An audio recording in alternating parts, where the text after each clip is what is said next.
Akkam jirtu kabajamtoota daawwattootaa fi hordoftoota Oromiyaa Freedom Media dambalii gunguma uummataa nageenyi keenya kabajaa bakkuma jirtu sinaa ga'u jedha. Sadaasa 1225 oduu guyyaa irraatiif qindeeffame kan isin biraan geenyu ta'ati jalqaba irratti hangafoota oduu. Hojiiwwan filannoo bara 2018 eegalaman ilaalchisee adeemsi filannoo osoo hin jalqabiin dura fooyya'insi bu'uuraa akka taasifamu paartileen mormitootaa gaafatanii.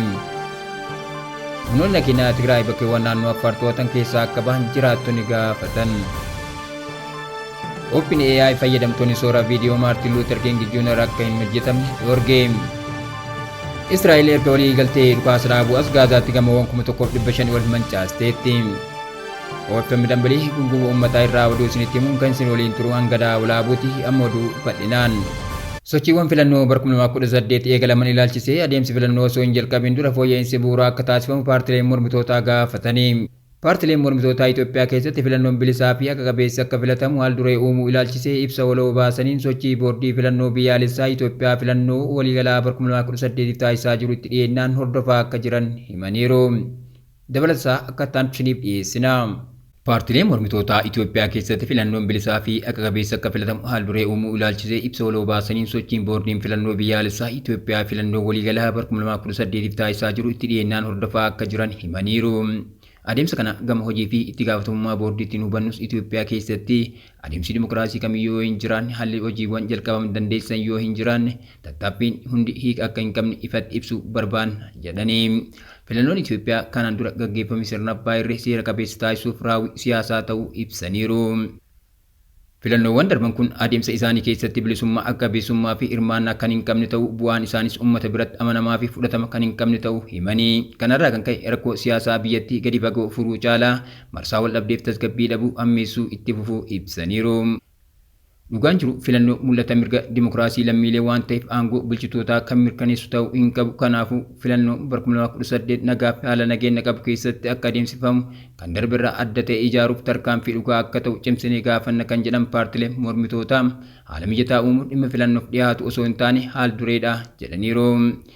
Kanaaf mootummaan Itoophiyaa dhimmoota bu'uuraa irratti tarkaanfii atattamaa fi qabatamaa ta'e akka fudhatu jechuun gaafatanii.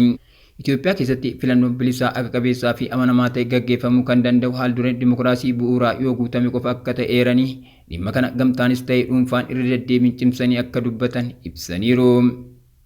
Kanaafuu mariin siyaasaa bal'aan akka taasifamu walitti bu'iinsi akka dhaabbatuu fi wabiin nageenyaa akka mirkanaa'u haal duree tokko malee dirreen siyaasaa akka banamu haaromsi dhaabbilee fi seera bu'uuraa dimokiraasii akka taasifamu caasaa mootummaa loogii malee akka ta'u mirkaneessuu bilisummaa pireesii akka mirkanaa'u akkasuma hirmaannaan taajjabdootaa fi filannoo biyya keessaa fi idil addunyaa akka mirkanaa'u gochuun dhimmoota murteessoo ta'uu ibsaniiru.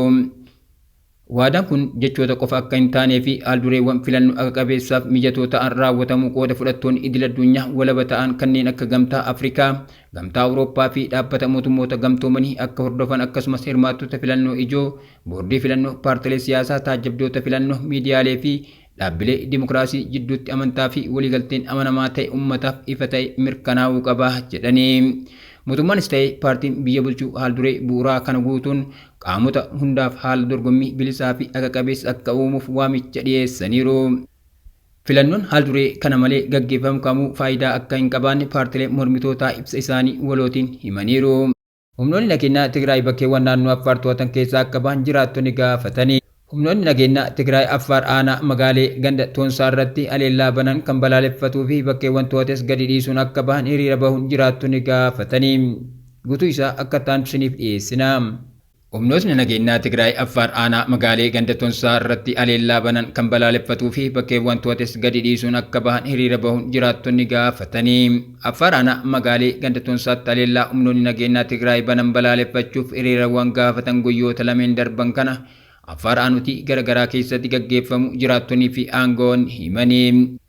Nageenya isaaniif jecha maqaan isaanii akka hin eeramne kan gaafatan jiraatan ganda Toonsaa humnoonni nageenyaa Tigraay warra Karfaatu, Milkii, Miilaa, Warqaa, Dooyaa fi Goobee to'atanii akka jiran ibsaniiru.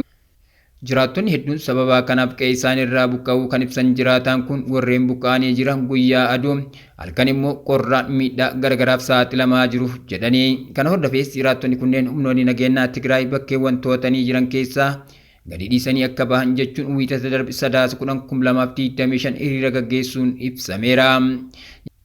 Jiraataan kun guyyoota lameen darban kana walitti dhukaasuun dhaabbachuu ibsanii garuu ammas sodaa lolli ittuu dabalee ka'uu mala jedhu jira waan jedhu jiraattonni yaaddoo keessa jiru.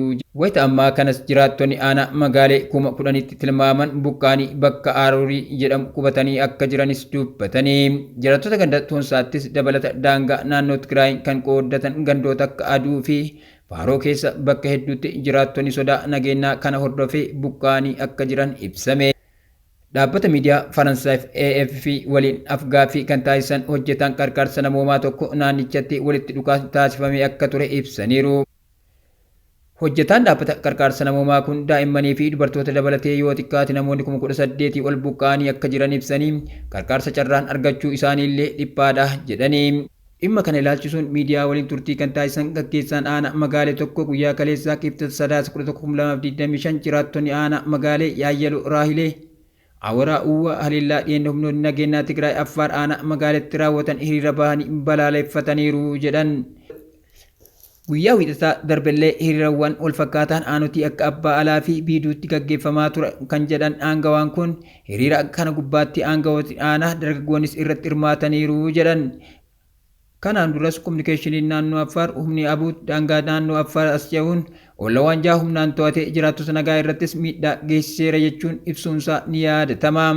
Sadaasa 5/2025 ibsa baaseen biirichi gareen Abuut aanaa magaalee ganda Toonsaa wallawwan waaraa fi milkii jedhaman daangaa ce'uudhaan meeshaalee gurguddaan dhukaasa banee miidhaa geessisuun waliigaltee Pirootoriyaa ifaan ifatti jigseera jechuun ibsee ture. OpenAI fayyadamtoonni suuraa viidiyoo Maartin Luuter King Jr. akka hin hojjetamne dhorge. Tajaajilli viidiyoo OpenAI jalatti hojjetu suuraa akka jedhetti namoonni viidiyoo Maartin Luuter King Jr. suur-sagalee salphisan hojjechuu itti fufuu isaaniitiin dhorgaan kaa'amuu ibseera. Dabalataa akka taantusiniif dhiyeessina. Tajaajilli viidiyoo OpenAI jalatti hojjetu suuraa akka jedhetti namoonni viidiyoo Maartin Luuter King Jr. suur-sagalee salphisan hojjechuu itti fufuu isaaniitiin dhorgaan kaa'amuu ibseera. Intalli qabsaa mirga siviilii kana viidiyoo abbaa isii irratti akka hin hojjenneef akka ugguran ifatti fuula Instagramii isii irratti kadhatteetti. OpenAI akka jedhetti dhimma namoota uummataa irratti suuraa maatii isaanii yoo gaafatan viidiyoo isaanii ugguruu danda'a.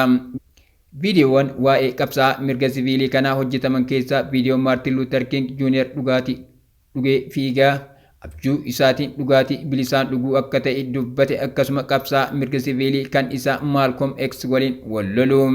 OpenAI waltajjii viidiyoo hawaasummaa isaa suuraa kan namoota seenaa of keessaa qabu torban muraasa dura kan jalqabe yoo ta'u guyyoota 5 qofa keessatti namoota miliyoona 1 ol ta'aniin buufameera. Aappichis komii mirga waraabbiitiin kan rukutame yoo ta'u OpenAI aappii kana maallaqaan jijjiiruun galii kana abbootii mirga waraabbii waliin akka qooddatu beeksiseera. Odeessa ibaatiin Trump BBC himachuudhaaf dirqaman qabaa jedhan.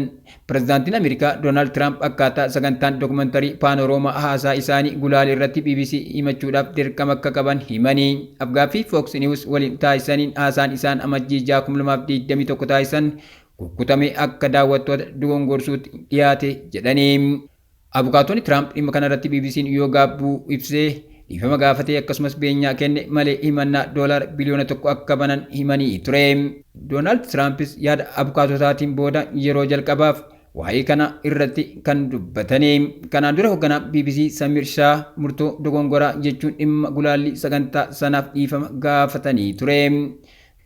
Tiraamp himannaa akka banan yoo gaafataman eeyyee maaliifan himannaa hin banu isaan uummata gowwoomsaniiru isas ammoo amananiiru jedhanii.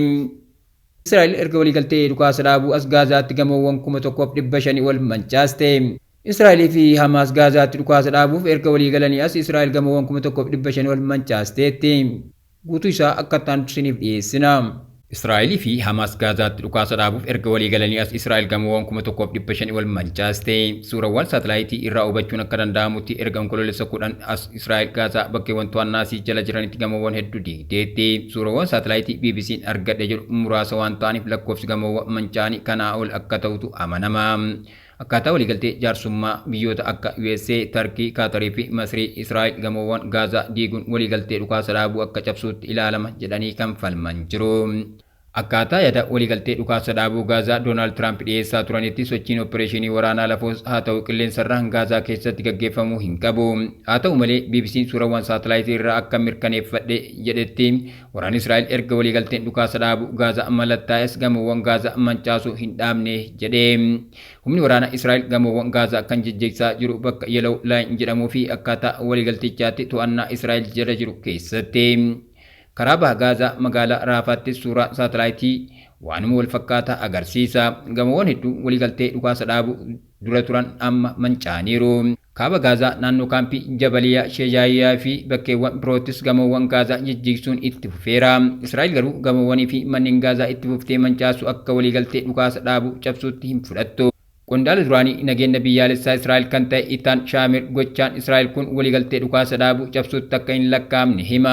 Akka inni jedhutti waliigaltichi bakkeewwan Gaazaa to'annaa Israa'el jala jiran irratti kan raawwatu miti. Viidiyoowwan qoodaman irraa akka mul'atutti waraanni Israa'el gamoowwan doozarii fi fanjii dhootuudhaan yeroo mancaasu mul'ata. Humni waraana Israa'el deebii kenneen gochaansa waliigaltee dhukaasa dhaabuu akka hin faallessine ibse.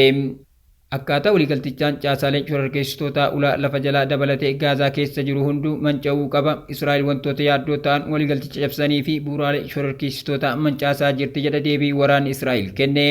Ministeera ittisaa Israa'el kan ta'e Israa'el Kaatis onkoloolessa 18 fuuleeksii gubbaatti ulaawwan lafa jalaa fi bu'uuraalee shororkeessitoonni itti fayyadaman hunda mancaasuudhaan Gaazaa hiikkachiisuun tarsimoo nageenyaa Israa'el ifa ta'eedha jechuun barreesse. Kabajamtoota daawwattoota keenya.